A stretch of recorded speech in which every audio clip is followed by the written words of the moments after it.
And word of God came in our life. దేవుని వాక్యం మా జీవితంలోనికి వచ్చి ఉన్నది. When the word of God came, ఎప్పుడైతే మా జీవితంలోనికి దేవుని వాక్యం వచ్చి ఉన్నదో, we started to read Bible. మేము బైబిల్ చదవడం ప్రారంభించాము. When we started to read Bible, Bible చదవడం ప్రారంభించినప్పుడు all our lives were changed.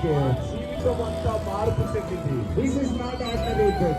ఇది ఒక సాధారణమైన పుస్తకము కాదు. This is a word of God. ఇది దేవుని వాక్యమై ఉన్నది. This is a living word. ఇది జీవము కలిగిన దేవుని మాట.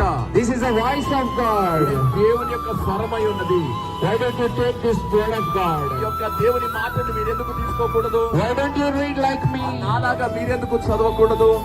It's a really living ఇది word. నిజముగా దేవుని వాక్యమై ఉన్నది. When you read this Bible, ఈ బైబిల్ గ్రంథాన్ని మీరు చదివినప్పుడు, when you read the scripture, ఈ వాక్యాలను మీరు చదివినప్పుడు you will not be same again. మీరు మరలా సాధారణమైన వ్యక్తులుగా You will ఉండకూడదు. be changed. మీలో గొప్ప మార్పు వస్తుంది.